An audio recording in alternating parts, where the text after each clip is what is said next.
મહેસાણાની ultra modern એજન્સીને બદનામ કરનારનો ભાંડો ફૂટ્યો।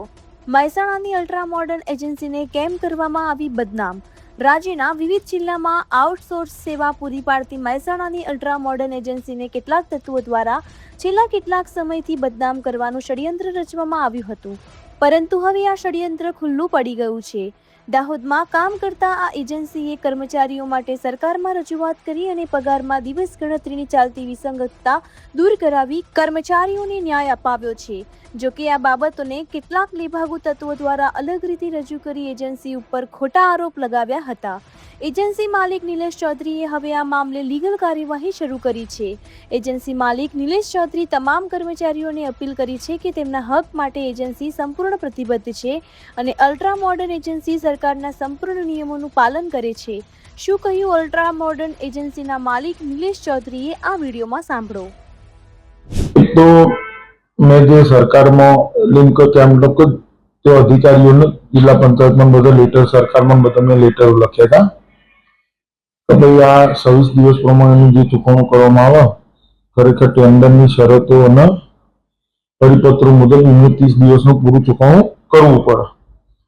તો એ મારા લેટરોને ધ્યાને લઈ અને એમને અનમુ રૂબરૂ પણ મળ્યો, તો ડીડીઓ સાહેબને મળ્યો, આરોગ્ય અધિકારી તિલાવર સાહેબને મળ્યો, તો એમને હોમો રિસ્પોન્સ ખૂબ સારો આપ્યો કે ખરેખર નિલેશભાઈ સારી વાત છે એમ। એટલે પછી એમને ઉપર સરકારમાં માર્ગદર્શન માંગ્યું, માર્ગદર્શનમાં એમને સારું એવું માર્ગદર્શન મળ્યું કે ના ભાઈ ખરેખર આ ચૂકવવા પાત્ર।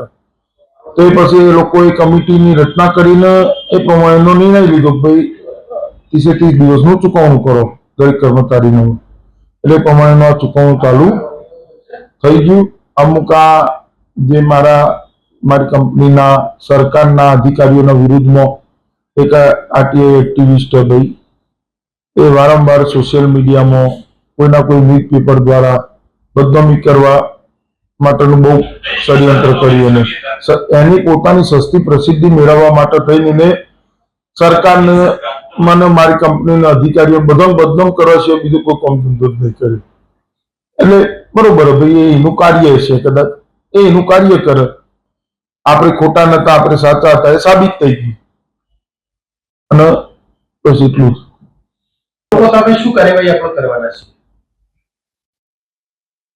આમના ઉપર કાયદેસરની કાર્યવાહી જે થતી છે એ બધી કરવામાં આવશે, કારણ કે સત્ય બહાર આવવાનું રહેતું નહીં। આ ભાઈએ છેલ્લા લગભગ ઘણા સમયથી આ એક ધારું ચાલુ કર્યું હતું કે અલ્ટ્રા મોડર્ન એજન્સી ચોર છે, અલ્ટ્રા મોડર્ન એજન્સી લોકોના પૈસા ખાઈ ગઈ, અલ્ટ્રા મોડર્ન આમ કર્યું તેમ કર્યું, બસ અલ્ટ્રા મોડર્ન સિવાય બીજું કોઈ દેખાતું જ નતું।